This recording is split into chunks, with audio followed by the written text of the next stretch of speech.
This is his book, One Red Paperclip. Remember how this all started, folks?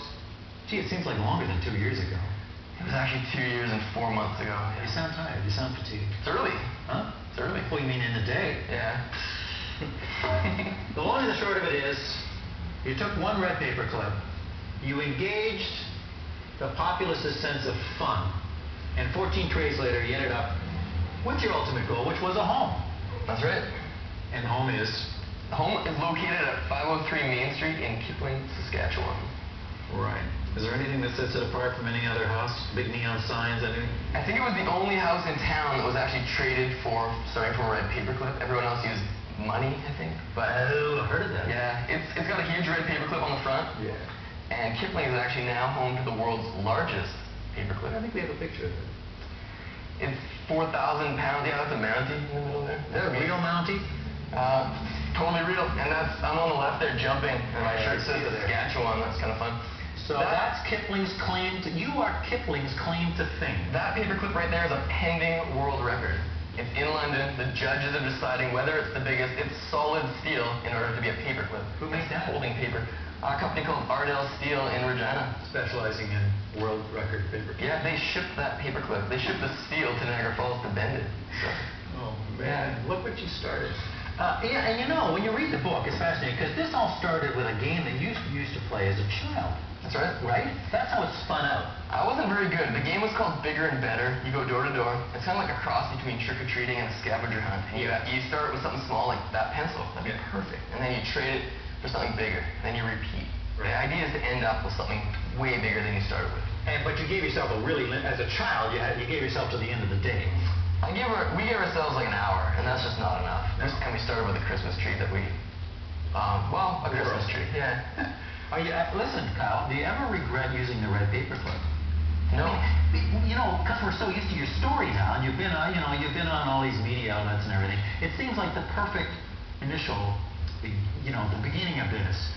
Did you ever think, what if I picked something else? I think a blue paperclip might have been better. I don't know, but now looking back, it's hard to say, right? Like, if I put it out to a focus group, they might have gone with yellow or green because it's a bit more neutral. Red might indicate that I have a preference for some sort of political following, but that's all copycat of that. Yeah. Okay, so now there's some sort of movie deal. Somebody's optioned your story.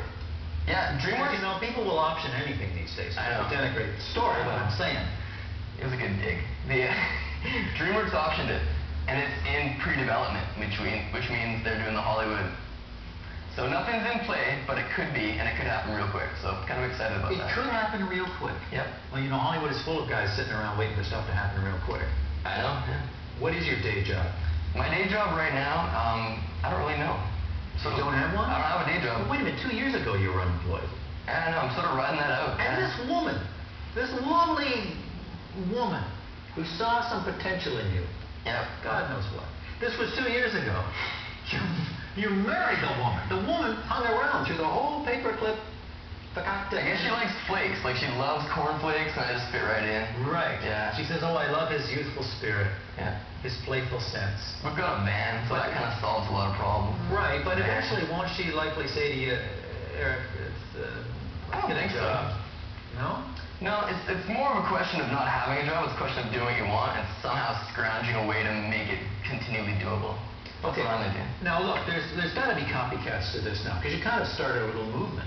Yeah, a lot of people just put a paperclip on the web and they're like, sweet, I'm going to end up with a free house. Oh, they don't want to do the legwork. They gotta do the legwork. They don't know the concept. You got to start small, you got to think big, and you got to push at it the entire time and have fun with it. Have you heard of other stories that have been successfully spun out into this? Yeah, one guy in England started with, I believe, a pencil, and he's one step away from a houseboat. So. Oh, nice. Yeah. He loves canals, so. Where do you think you really hit the mother lode on the string of transactions that occurred here? Was it the Corbin-Bernsen connection? Corbin was key, for sure. He had a lot of fun with it, and he brought something new to the table. There was a bunch of things. If I hadn't traded the paperclip, nothing would have happened. Well, I know you had to make a start. Yeah. But somewhere along the line, you kind of jumped the shark. Yeah, well, you know what? I wound up with this, generator, and it ended up getting put on a lot of links from the internet went to my blog, and people started snowballing and talking about it, and then it really picked up. Right. It went viral, is what they call it. They call it like a disease. Going viral. Yeah. But eventually he ended up with a KISS snow globe. Yep. And as chance would have it, Corbin Burnson, the guy from LA Law, That's right. is a huge collector of snow globes. Corbin has a storage unit in Van Nuys, California, dedicated to his snow globes. And he decided that KISS snow globe needs to go with my snow globes. Right. And we made the swap. And the swap for him was offering a movie role, potentially. Yep, a paid-speaking leading role in a movie that he was doing. Yeah. And that got the town of Kipling online. The town of Kipling offered a house for that role. In exchange, they held auditions in town. And a 19-year-old guy that was working at the recycling depot, Nolan Hubbard, wound up with the role. I got the house. Town got the fun benefit of Is he in development too? He's shot the movie. He's gone down. Yeah, he's been to LA. He's done the movie. It's coming out soon. I don't know. I don't have a street date, but Is his life an option too? not yet. I got to work on this. You tell me about how to get the life option. Well, Don't tell me. Kipling, Saskatchewan. Don't tell it here. Okay. Cal, this is the book, One Red Paperclip, and there he is, the guy that started it all, Kyle MacDonald. Thanks so much for being here. 9:26 on a Thursday morning. You're watching BT. Are you going to do some book signings? Yeah, this one is